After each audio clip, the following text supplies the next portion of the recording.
नमस्कार, stars channel में आपका स्वागत है और मैं हूं आपके साथ आचार्य वेद प्रकाश। और आज हम बात करने वाले हैं सूर्य ग्रह के एक खास गोचर के बारे में जो होगा 16 सितंबर 2021 को। जी हाँ, 16 सितंबर 2021 को सूर्य ग्रह कन्या राशि में गोचर करेंगे। इसका 12 राशि पर क्या प्रभाव पड़ेगा, इस पर आज हम चर्चा करेंगे। सबसे पहले हम बात करेंगे मेष राशि के बारे में। मेष राशि के लिए सूर्य का गोचर कुंडली के छठे भाव में होगा और इसके प्रभाव से शत्रु पक्ष चाहकर भी आपका कुछ नहीं बिगाड़ पाएंगे, परंतु उनके प्रयासों पर आपको नजर जरूर रखनी होगी। धन से जुड़े मामलों को सावधानी पूर्वक निपटाया जाना चाहिए और जीवन में स्थितियां सदैव एक जैसी नहीं रहती, अतः परिस्थिति के अनुसार ढलने का प्रयास किया जाना चाहिए। प्रेम प्रसंगों के मामले में उतार चढ़ाव देखने को मिल सकता है, अतः समय की नजाकत को देखते हुए प्रियजन की भावनाओं के अनुरूप व्यवहार रखने की हम आपको सलाह देते हैं। जैसी उम्मीद आप अपनी संतान पक्ष से कर रहे हैं, शायद उनसे संबंधित आने वाले परिणाम उतने अनुकूल न हो, अतः उनके प्रति प्रेम भाव में कमी न आने दें। कामकाज की स्थिति में पूर्व की भांति जो कामकाज है वो चलता रहेगा, परंतु बड़े रिस्क जानबूझकर लेना समझदारी नहीं होगी। और इसके अलावा जो आपकी सेहत है यानी आपका जो स्वास्थ्य है उस पर ध्यान दिए जाने की जरूरत है। बात कर लेते हैं वृष राशि के बारे में। सूर्य ग्रह का पंचम भाव में होना आपके लिए फायदे की बात हो सकती है। इस खास गोचर के प्रभाव से घर परिवार और बच्चों से संबंधित अनसुलझे पहलुओं को आप बुद्धिमानी से समझाने यानी कि सुलझाने में कामयाब हो सकते हैं। प्रेम प्रसंगों के मामले में आपके व्यवहार से संबंधित शिकायत आपके प्रियजन को हो सकती है, अतः संबंधों की मर्यादा का ध्यान रखा जाना चाहिए। जिन लोगों का प्रेम प्रसंग अभी हाल ही में शुरू हुआ है, उन्हें बहुत ज़्यादा अपेक्षाएं साथी से नहीं रखनी चाहिए। अब यदि नौकरी व्यवसाय की बात की जाए तो नौकरी पेशा जातकों को नई जिम्मेदारियों से नवाजा जा सकता है और व्यवसायिक जातकों को अचानक नए अवसर प्राप्त हो सकते हैं, जिसके चलते अच्छे लाभ की उम्मीद की जा सकती है।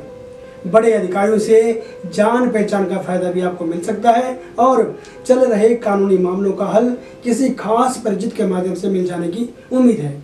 बात कर लेते हैं मिथुन राशि के बारे में। आपकी राशि के स्वामी बुध के साथ सूर्य का गोचर एक अच्छा योग संयोग आपके लिए दर्शाता है, परंतु साथ में थोड़े दिन के लिए मंगल का होना मन को चंचल बना सकता है और आपके स्वभाव में आवेश देखा जा सकता है, अतः आपको अपने व्यवहार पर खास नजर रखने की सलाह दी जाती है। कार्य क्षेत्र में आप नए जोश और स्फूर्ति के साथ काम कर पाएंगे, जिसके परिणाम लाभ के साथ आपके सामने होंगे। इस दौरान अपने काम को ज़्यादा महत्व देने की ज़रूरत होगी। दूसरों के कार्यों में ज़्यादा रुचि न लेकर के अपने समय को नष्ट होने से बचाएं। अपने कार्य क्षेत्र में नए लोगों से आपका परिचय होगा, जो कि लंबे समय में आपके लिए फायदेमंद हो सकता है। परिवार की बात करें तो परिवार से संबंधित कुछ खास मामले आपको चिंता देने का कारण बन सकते हैं, अतः समय के साथ या समय की परिस्थितियों के साथ में आपको इन स्थितियों को संभालने की जरूरत होगी। स्वास्थ्य आपका मध्यम रहने वाला है। बात कर लेते हैं कर्क राशि के बारे में। तो कुंडली के तीसरे भाव में होने वाला है ये आपका गोचर और इसके प्रभाव से पराक्रम बढ़ेगा, लेकिन अपने छोटे छोटे भाई बहनों के साथ व्यवहार कुशलता बनाए रखने की आवश्यकता है। अपने क्रोध पर नियंत्रण रखने की आपको सलाह दी जाती है। भाग्य का समर्थन आपके साथ होगा और जिन भी कार्यों को आप शुरू करना चाहेंगे उनमें किसी भी तरह की दिक्कत आपको नहीं आने वाली। अचानक कहीं से धन प्राप्ति का योग बनेगा। वैवाहिक जीवन में आप खुद को असहज महसूस कर सकते हैं। ऐसी स्थिति में जीवन साथी के साथ ज़्यादा समय बिताने की जरूरत होगी। आपको चाहिए कि आप दोनों के बीच में जो पैदा हो गए मतभेद है उन्हें आप आपसी सूझबूझ से सुलझाएं। अपनी इच्छा को जबरदस्ती बच्चों पर सौंपने की गलती आप न करें। जी हाँ, मैं इस बात को दोबारा दोहराना चाहूँगा कि अपनी इच्छा को जबरदस्ती अपने बच्चों पर सौंपने की आप गलती ना करें, उन पर थोपने की गलती ना करें। इससे आप दोनों के बीच का जो संबंध है वो बिगड़ सकता है। सेहत आपकी सामान्य रहने वाली है। बात करते हैं सिंह राशि के बारे में। चल रहे आर्थिक मुद्दे सुलझ सकते हैं, परंतु आपके द्वारा समय के हिसाब से ठोस निर्णय ले जाने की आवश्यकता है। अपनी वाणी और शब्दों के चयन पर ध्यान दें, क्योंकि आपकी भाषा और बोलचाल किसी को चुभ सकती है और इससे रिश्तों पर जोर पड़ेगा। घर की ज़रूरतों को पूरा करने में आपको किसी भी तरह की कोई दिक्कत नहीं आने वाली। जहाँ तक बात कामकाज को लेकर के है तो दौड़ भाग रह सकती है। नौकरी पेशा जातकों को काम को लेकर यात्रा करनी पड़ सकती है, जिससे आप थकान महसूस करेंगे, लेकिन ये भाग दौड़ आपकी व्यर्थ नहीं जाने वाली। अपने विरोधियों पर खास नजर रखने की सलाह दी जाती है, क्योंकि उनका उद्देश्य हो सकता है आपकी प्रगति में बाधा पहुंचाना। जहां तक बात स्वास्थ्य की है तो स्वास्थ्य आपका सामान्य रहने वाला है। अब बात कर लेते हैं कन्या राशि के बारे में। आपकी राशि के स्वामी बुध के साथ सूर्य का जो गोचर होने वाला है, ये होगा कन्या राशि में। ये गोचर कई मायनों से आपके लिए फायदेमंद साबित हो सकता है। आपको इस अवसर का लाभ उठाना चाहिए। आपके अंदर उत्साह और आत्मविश्वास की बढ़ोतरी होगी।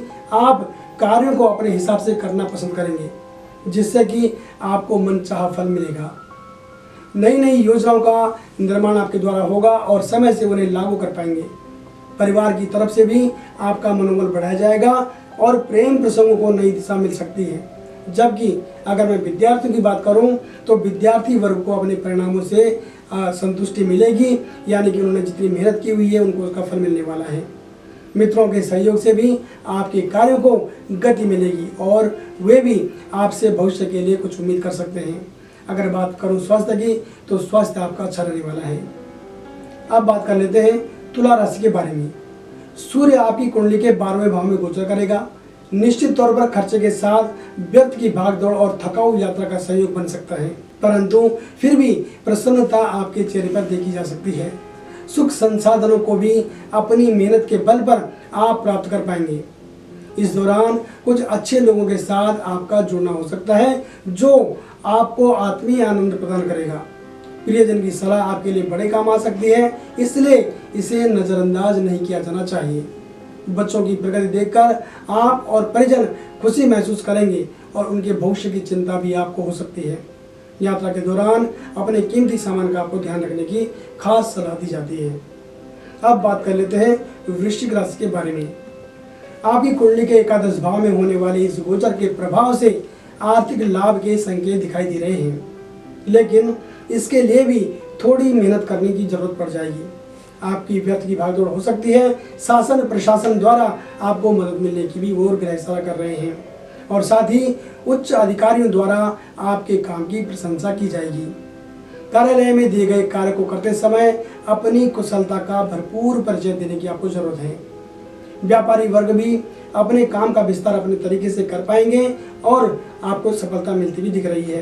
परिवार के लोग आपसे विनम्र व्यवहार की अपेक्षा रखते हैं, अतः आपको पूरा सहयोग करना चाहिए। बात अगर विद्यार्थियों की करूं तो विद्यार्थियों के लिए भी समय अनुकूल है और सेहत आपकी ठीक रहने वाली है। बात कर लेते हैं धनुराशि के बारे में। 10वें भाव में सूर्य का गोचर सुफल प्रदान करने वाला है आपको। वैसे भी सूर्य आपके भाग्य का अधिपति है। पूर्व में किए गए कार्य या ऐसी योजनाएं जिन पर आपने किसी खास वजह से काम करना बंद कर दिया था और अगर आप उसे दोबारा शुरू करना चाहते हैं तो समय आपके साथ है और समय आपका पूरा भरपूर सहयोग करने को तैयार है। नौकरी आदि में प्रमोशन की संभावना है और आपके बड़े लोगों से यानी कि बड़े अधिकारियों से भी इस दौरान मुलाकात हो सकती है। प्रियजन के साथ संबंधों में अभूतपूर्व आनंद और निकटता की प्रबल संभावनाएं देखी जा रही हैं। आपको भी इस समय का लाभ उठाना चाहिए। साथ ही उनकी सलाह भी आपके लिए इस दौरान फायदेमंद होगी। अस्वस्थ लोगों को स्वास्थ्य का लाभ मिलेगा और यात्राओं का सहयोग भी इस दौरान बनता हुआ दिखाई दे रहा है। अब हम बात कर लेते हैं मकर राशि के बारे में। लग्नेश का लग्न में होना और भाग्येश का भाग्य स्थान में होना और बुध के साथ सूर्य की जो युति है वो आपके लिए हर प्रकार से शुभ सूचक है। नौकरी चाकरी में तरक्की का योग बनेगा, जबकि व्यवसायी लोग भी पिछले घाटे की पूर्ति आसानी से कर पाएंगे।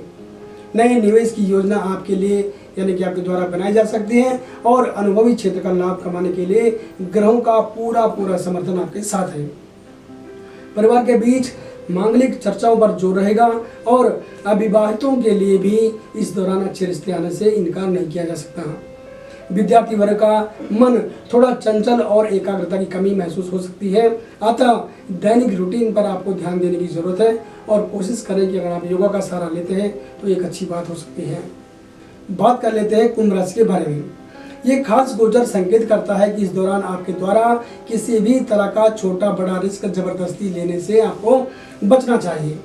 कुछ बने बनाए काम अटक सकते हैं और किसी को दिया गया जो उधार है या एडवांस है वो थोड़े समय के लिए आपकी परेशानी बढ़ा सकता है। अतः आपको सावधानी बरतने की सलाह दी जाती है। खर्चों को अपने नियंत्रण में रखें और परिवार के कार्यों में अपनी भूमिका सिद्ध करें। घर की जिम्मेदारियों से भागे नहीं, बच्चों की गतिविधियों पर ध्यान दें और उनकी ऐसी जिद को बिल्कुल भी ना मानें जिससे उनको कष्ट पहुंच सकता है। यात्रा के दौरान वाहन आदि का इस्तेमाल सावधानी पूर्वक करने और जहाँ तक बात है सेहत की तो स्वास्थ्य आपका सामान्य रहने वाला है। बात कर लेते हैं मीन राशि के बारे में। मीन राशि के जातकों को वैवाहिक जीवन में कुछ दिक्कतों का सामना करना पड़ सकता है और ऐसा भी संभव है कि जीवन साथी के साथ विचारों का जो तालमेल है और जो सामंजस्य है वो ठीक से न बैठे। अतः स्थितियों को बुद्धिमानी के साथ संभाला जाना चाहिए। क्रोध की वजह से घर और बाहर दोनों जगह आपके संबंध प्रभावित हो सकते हैं। नौकरी पेशा जातक शांतिपूर्ण ढंग से अपने काम को करते रहें और फालतू की चीज़ें यानी जो बेकार की चीज़ें उनमें दिमाग लगाने की कोई आवश्यकता नहीं है, क्योंकि इसका आपको कोई भी फायदा नहीं मिलने वाला। रिश्तेदारों के निजी मामलों में सलाहकार की भूमिका निभाना भी आपको तनाव का कारण बन सकता है, इसलिए इस पर भी आपको ध्यान दिया जाना चाहिए। स्वास्थ्य की अगर मैं बात करूँ तो स्वास्थ्य आपका मध्यम रहने वाला है।